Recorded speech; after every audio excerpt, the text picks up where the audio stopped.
kalian merasa hidup seolah menutup semua jalan, hingga satu-satunya pilihan hanyalah terus melangkah meski tidak tahu akan berakhir di mana?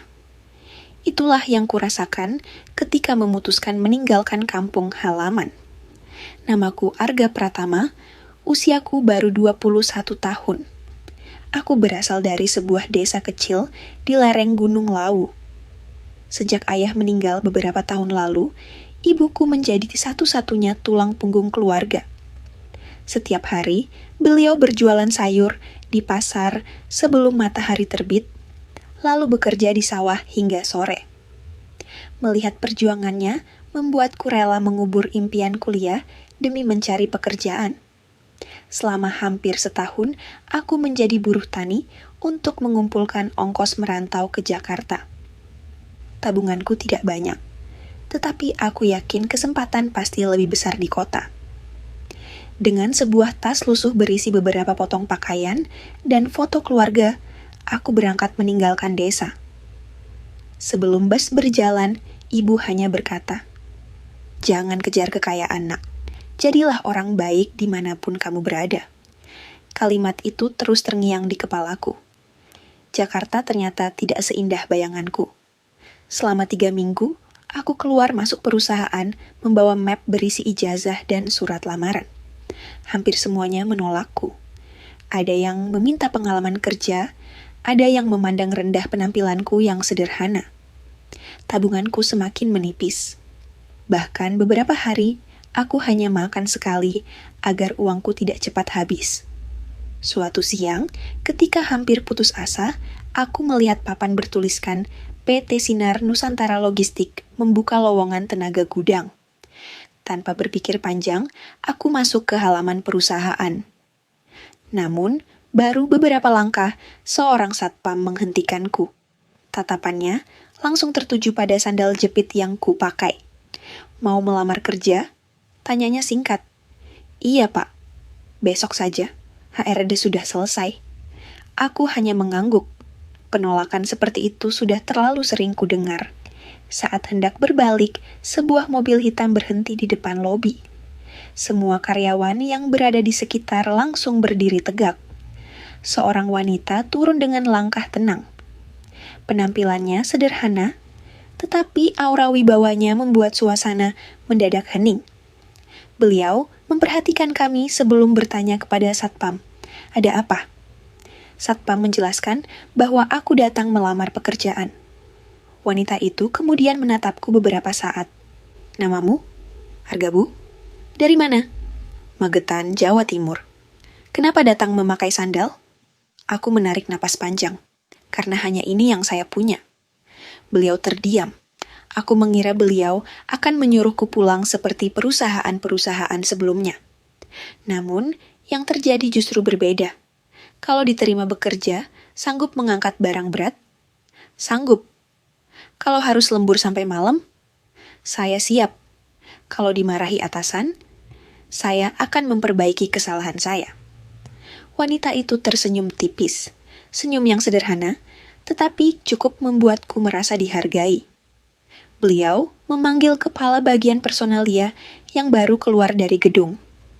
"Pak Dedi, mulai besok anak ini bekerja di gudang. Beri masa percobaan 3 bulan. Pria itu tampak terkejut. "Tanpa tes, Bu?" Wanita itu menjawab singkat. Kadang kejujuran lebih berharga daripada jawaban yang sudah dihafal. Setelah itu, beliau berjalan masuk ke dalam gedung tanpa berkata apa-apa lagi. Aku masih berdiri mematung. Rasanya sulit percaya bahwa seseorang yang bahkan belum mengenalku bersedia memberiku kesempatan ketika begitu banyak orang memilih menolak hanya karena penampilanku. Belakangan aku mengetahui bahwa wanita itu bernama Amanda Wijaya, pendiri sekaligus direktur utama perusahaan. Saat itu, aku mengira beliau hanya sedang berbaik hati kepada seorang pemuda desa yang hampir menyerah. Aku sama sekali tidak menyadari bahwa hari itu bukan sekadar hari pertama aku mendapatkan pekerjaan. Hari itu adalah awal dari perubahan terbesar dalam hidupku. Karena di balik senyum tipis Amanda Wijaya, ternyata tersimpan rahasia besar yang perlahan akan menyeretku ke dalam konflik, pengkhianatan, dan pilihan hidup yang tidak pernah kubayangkan sebelumnya. Malam itu, aku hampir tidak bisa tidur. Berkali-kali, aku memastikan surat penerimaan kerja yang diberikan bagian personalia masih tersimpan rapi di dalam tasku. Rasanya seperti mimpi. Setelah berminggu-minggu ditolak di mana-mana, akhirnya ada satu perusahaan yang mau memberiku kesempatan. Sebelum memejamkan mata, aku menelepon ibu di kampung.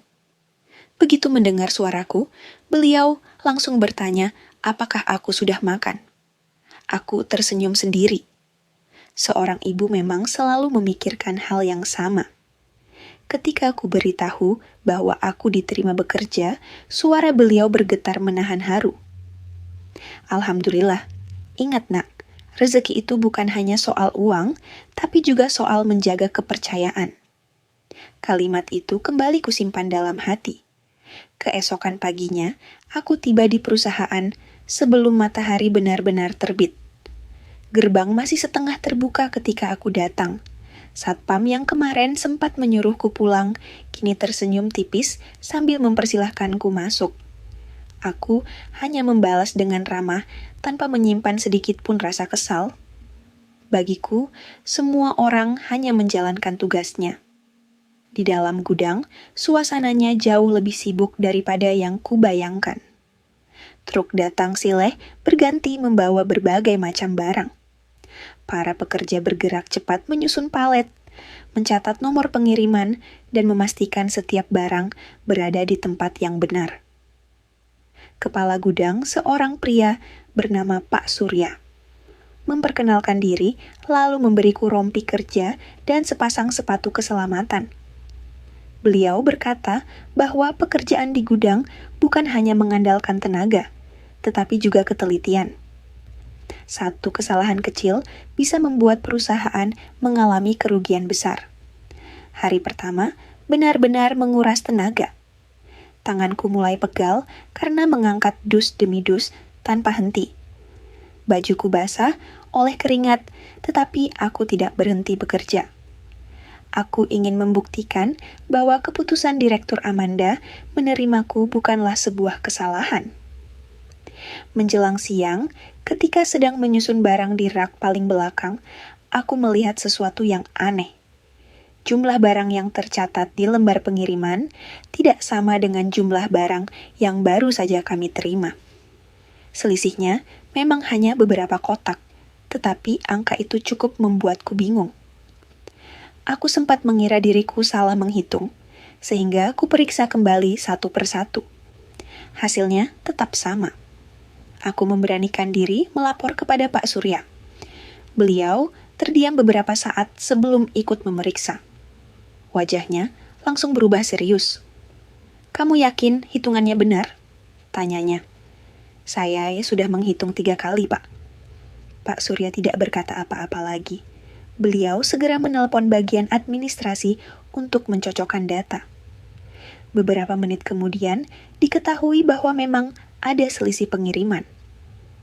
Beruntung kesalahan itu ditemukan sebelum laporan dikirim ke kantor pusat. Pak Surya menepuk bahuku pelan. "Bagus, banyak orang di hari pertama hanya fokus menyelesaikan pekerjaan. Kamu justru memperhatikan hal yang orang lain lewatkan." Aku hanya tersenyum kecil. Bagiku, itu memang sudah seharusnya dilakukan. Sore harinya, saat semua pekerja mulai bersiap pulang, Pak Surya memanggilku ke ruangannya. Di sana, sudah berdiri seorang wanita yang sangat kukenal, Amanda Wijaya. Beliau menatapku dengan ekspresi tenang seperti saat pertama kali kami bertemu.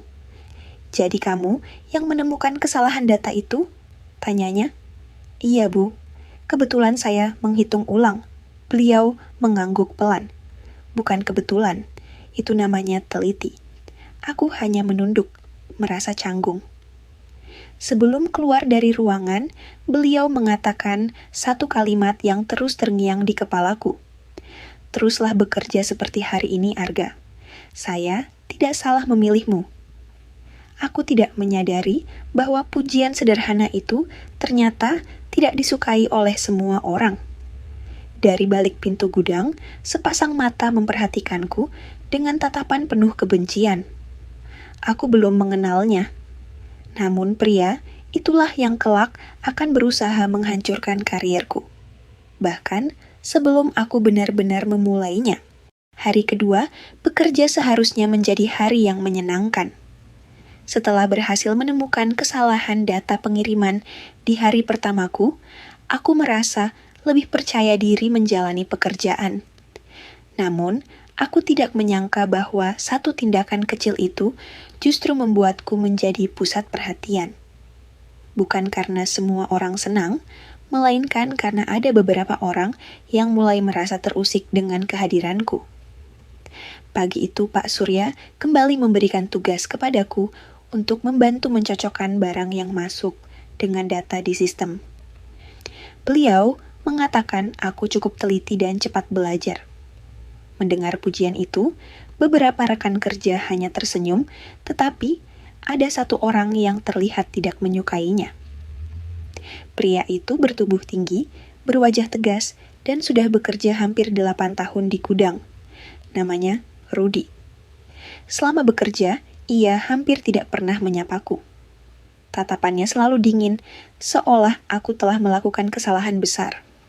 Saat jam istirahat tiba, aku duduk sendirian di kantin perusahaan sambil menikmati makan siang sederhana. Tak lama kemudian, seorang wanita menghampiriku. Ia memperkenalkan diri sebagai Rina Kusuma, staf administrasi gudang yang kemarin membantu memeriksa selisih data pengiriman. Jangan terlalu dipikirkan kalau ada yang bersikap aneh sama kamu, katanya sambil tersenyum ramah. Maksud Mbak, di sini banyak orang yang sudah lama bekerja. Kadang mereka tidak suka kalau ada pegawai baru yang langsung mendapat perhatian atasan. Aku hanya mengangguk pelan. Sejujurnya, aku tidak pernah berniat mencari perhatian siapapun. Aku hanya ingin bekerja dengan baik agar bisa mengirim uang untuk ibu di kampung. Setelah jam istirahat selesai, suasana gudang kembali sibuk. Sebuah truk besar datang membawa puluhan palet barang elektronik yang harus segera dipindahkan ke rak penyimpanan. Aku ikut membantu bersama para pekerja lain. Ketika sedang mengangkat salah satu kardus besar, tiba-tiba tumpukan barang di sampingku roboh. Beberapa kotak jatuh berserakan hingga hampir mengenai tubuhku. Semua orang spontan menoleh. Rudy langsung berteriak, "Lihat, pegawai baru bikin berantakan." Aku terkejut, padahal aku sama sekali belum menyentuh tumpukan itu. Untungnya Pak Surya segera datang memeriksa. Setelah melihat posisi palet, beliau menggeleng pelan. Bukan Arga yang salah. Paletnya memang sudah retak dari tadi. Rudy tidak menjawab. Ia hanya berjalan pergi dengan wajah kesal. Dari kejadian itu, aku mulai menyadari bahwa ada seseorang yang memang ingin melihatku gagal. Menjelang sore, Pak Surya memintaku mengantarkan beberapa dokumen ke lantai direksi. Itu adalah pertama kalinya aku masuk ke gedung utama perusahaan. Interiornya jauh berbeda dengan gudang. Lantainya mengilap, ruangannya tenang, dan setiap orang berpakaian sangat rapi. Aku berjalan pelan sambil membawa map di tangan. Ketika melewati ruang rapat, tanpa sengaja aku mendengar suara perdebatan dari balik pintu yang sedikit terbuka. Audit internal harus dipercepat. Saya tidak ingin ada kebocoran yang terus berulang. Terdengar suara Amanda Wijaya dengan nada tegas. Tapi Bu, kalau pemeriksaan dilakukan sekarang, operasional bisa terganggu, jawab seorang pria. Saya lebih memilih operasional terganggu daripada perusahaan terus mengalami kerugian. Aku segera mempercepat langkah. Aku merasa tidak pantas mendengar pembicaraan itu. Saat hendak kembali ke gudang, Amanda keluar dari ruang rapat dan melihatku. "Sudah selesai mengantar dokumen?" tanyanya. "Iya, Bu." Beliau memperhatikan wajahku beberapa saat, lalu berkata, bagaimana pekerjaanmu sejauh ini?" "Alhamdulillah, saya masih banyak belajar." Amanda mengangguk pelan. "Tetaplah seperti itu. Orang yang mau belajar biasanya akan bertahan lebih lama." Aku mengucapkan terima kasih, lalu kembali ke gudang. Namun tanpa kusadari, dari ujung lorong seseorang sedang memperhatikan kami berbicara. Orang itu bukan Rudy, melainkan seorang pria berjas hitam yang sejak tadi mengikuti rapat direksi. Namanya Bima Adinata, manajer operasional perusahaan. Tatapannya tajam ketika melihat Amanda berbicara denganku. Lalu perlahan ia berkata kepada asistennya, "Cari tahu semua tentang pegawai baru itu." Aku sama sekali tidak tahu bahwa sejak hari itu namaku sudah masuk ke dalam daftar orang yang harus disingkirkan. Sejak percakapanku dengan Bu Amanda di depan ruang rapat, suasana di gudang mulai berubah. Beberapa rekan kerja masih bersikap biasa, tetapi ada juga yang mulai menjaga jarak. Aku tidak terlalu memikirkannya. Tujuanku hanya satu, bekerja sebaik mungkin agar bisa membantu ibu di kampung. Beberapa hari kemudian, perusahaan mengadakan audit internal secara mendadak. Semua data keluar masuk, barang diperiksa kembali. Gudang yang biasanya sibuk kini dipenuhi staf pemeriksa. Pak Surya meminta seluruh karyawan tetap bekerja seperti biasa, tetapi suasana terasa jauh lebih tegang. Saat membantu mencocokkan dokumen pengiriman, aku menemukan beberapa berkas yang tanggalnya tidak sesuai dengan data di sistem. Selisihnya memang kecil, tetapi jika dijumlahkan nilainya mencapai ratusan juta rupiah. Aku sempat ragu untuk melaporkannya. Namun, aku teringat pesan ibu bahwa kejujuran tidak boleh dikalahkan oleh rasa takut. Aku membawa seluruh dokumen itu kepada Pak Surya. Beliau langsung menghubungi tim audit. Setelah diperiksa lebih dalam, ternyata ditemukan pola yang sama pada beberapa pengiriman sebelumnya. Artinya, selama ini memang ada seseorang yang sengaja memanipulasi data agar sebagian barang bisa keluar tanpa tercatat. Temuan itu membuat seluruh jajaran manajemen terkejut. Sore harinya, seluruh karyawan dikumpulkan di aula perusahaan. Bu Amanda berdiri di depan dengan wajah serius. Di sampingnya berdiri tim audit dan beberapa petugas keamanan.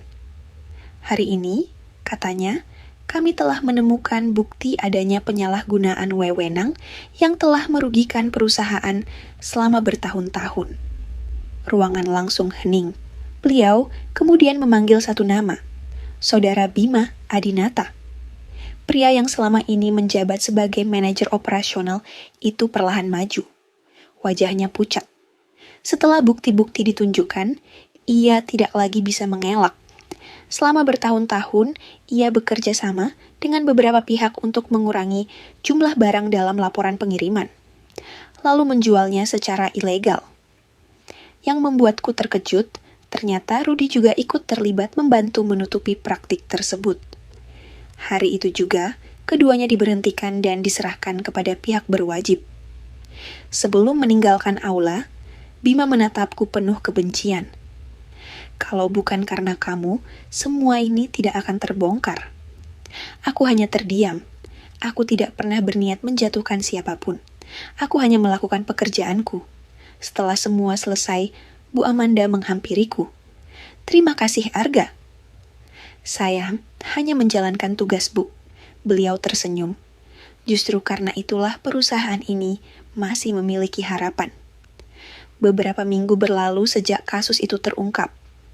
Suasana perusahaan berubah menjadi jauh lebih tenang. Sistem kerja diperbaiki, proses pengiriman diperketat, dan kepercayaan pelanggan yang sempat menurun perlahan kembali pulih. Suatu pagi, aku dipanggil ke ruang direktur. Dengan perasaan gugup, aku mengetuk pintu. "Masuk." Bu Amanda duduk di balik meja kerjanya sambil membaca beberapa dokumen. Setelah mempersilahkanku duduk, beliau menyerahkan sebuah surat. Aku membacanya perlahan. Surat pengangkatan karyawan tetap. Aku hampir tidak percaya. "Selamat Arga," ucapnya. "Mulai bulan depan kamu resmi menjadi karyawan tetap dan akan mengikuti pelatihan manajemen logistik. Saya ingin kamu berkembang, bukan selamanya berada di gudang." Mataku mulai berkaca-kaca. "Terima kasih, Bu. Saya tidak tahu harus berkata apa."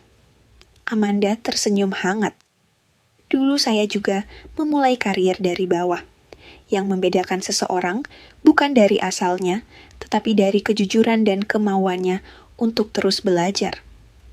Hari itu juga, aku langsung menelepon ibu. Begitu mendengar kabar bahwa aku diangkat menjadi karyawan tetap, beliau menangis bahagia. "Alhamdulillah, ayahmu pasti bangga." Beberapa bulan kemudian, aku akhirnya bisa membawa ibu ke Jakarta. Untuk pertama kalinya, beliau melihat tempatku bekerja.